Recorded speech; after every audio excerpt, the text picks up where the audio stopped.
Hi friends, வாங்க இன்றைக்கி நம்ம என்ன பார்க்க போகிறோன்னு பார்த்தீங்கன்னா காரப்பொரி. ரொம்ப ஸ்பைசியாக, ரொம்ப மொறு மொறுன்னு பூண்டு கடலை பருப்பெல்லாம் போட்டு எப்படி செய்கிறதுன்னு சொல்லிட்டு பார்க்கலாம். இதை நம்ம செஞ்சு ஸ்டோர் பண்ணி 1 மாதம் வரையும் நல்லா மொறு மொறுன்னு இருக்கும்.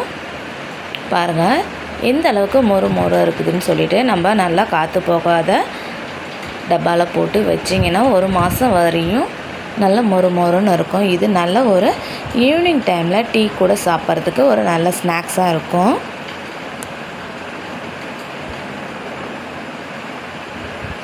வாங்க இதை இப்போ எப்படி செய்கிறதுன்னு சொல்லிட்டு பார்க்கலாம். அதுக்கு தேவையான பொருட்கள், நான் ஒரு படி பொரி எடுத்திருக்கேன். நமுத்து போன பொரியாக இருந்தாலும் பரவாயில்ல, நம்ம வறுக்கும் போது அது நல்லா வறுபட்டுடும். தேவையான அளவுக்கு வறுத்த வேர்க்கடலை, 1 கப்பு பொட்டுக்கடலை, 1 ஸ்பூன் மிளகாய்த்தூள், கருவேப்பிலை, மஞ்சள் தூள், 2 வரமிளகாய், 5லேருந்து 6 பல்லு பூண்டு தட்டி எடுத்து வச்சுருக்கேன். கொஞ்சம் போல் கார்ன் வறுத்து வச்சுருக்கேன். இது ஆப்ஷனல் தான், உங்களுக்கு தேவைன்னா வச்சுக்கோங்க, இல்லைன்னா ஸ்கிப் பண்ணிக்கோங்க. இப்போ அடி கனமான பாத்திரம் வச்சுக்கலாம். நான் 2 டேபிள் ஸ்பூன் அளவுக்கு தேங்காய் எண்ணெய் விட்டுக்கிறேன். தேங்காய் எண்ணெயில் இந்த டிஷ் செய்யும் போது நல்லா ரொம்ப சூப்பராக வாசனையாக இருக்கும். இப்போ நம்ம பூண்டு போட்டு நல்லா வறுத்து எடுத்துக்கலாம்.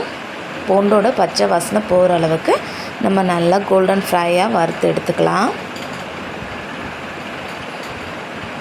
இப்போ பூண்டு நல்லா வறுபட்டுடுச்சு. நம்ம 2 காஞ்ச மிளகாய் சேர்த்துக்கலாம்.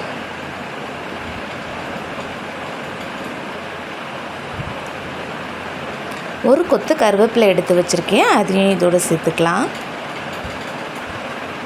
கருவேப்பிலை பொரிஞ்சதுக்கப்புறம் 1 கப்பு பொட்டுக்கடலை எடுத்து வச்சுருக்கேன், அதையும் இதோடு சேர்த்துக்கலாம். 1 கப்பு நிலக்கடலை எடுத்து வச்சுருக்கேன், அதையும் இதோடு சேர்த்துக்கலாம். சேர்த்துட்டு நிலக்கடலையும் பொட்டுக்கடலையும் நல்லா ரோஸ்ட் ஆகிற அளவுக்கு நம்ம வறுத்து எடுத்துக்கலாம். ஸ்டவ் லோ ஃப்ளேம்லேயே இருக்கணும். ஹை ஃப்ளேமில் வச்சிங்கன்னா தீ பிடிச்சிரும். இப்போ நல்லா கிளறி கொடுத்துக்கலாம்.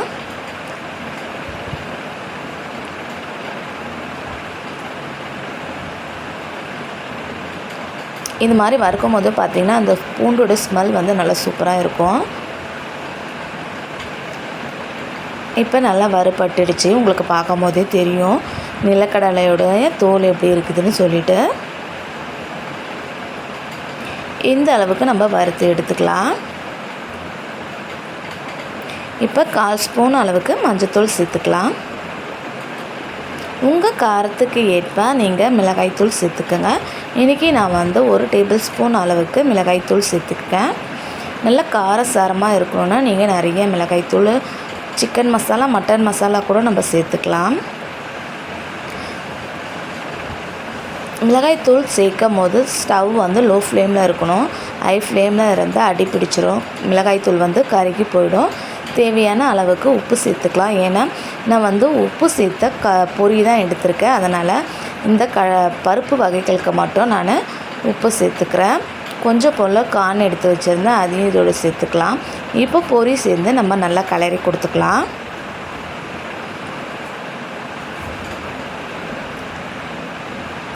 ஒன்று போல் நம்ம எல்லாத்தையும் கிளறி எடுத்துகிட்டு வந்துடலாம்.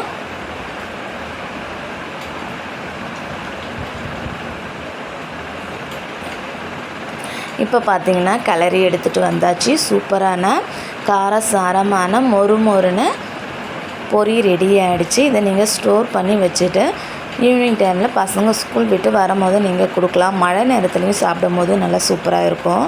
கண்டிப்பாக இந்த மாதிரி ஒரு வாட்டி நீங்கள் செஞ்சு பாருங்கள். நீங்கள் விருப்பப்பட்டீங்கன்னா இது கூட வெங்காயம், தக்காளி, வெள்ளரிக்காய் சேர்த்துக்கலாம். அப்படியும் சேர்த்து சாப்பிடும்போது இன்னும் நல்லா சூப்பராக இருக்கும்.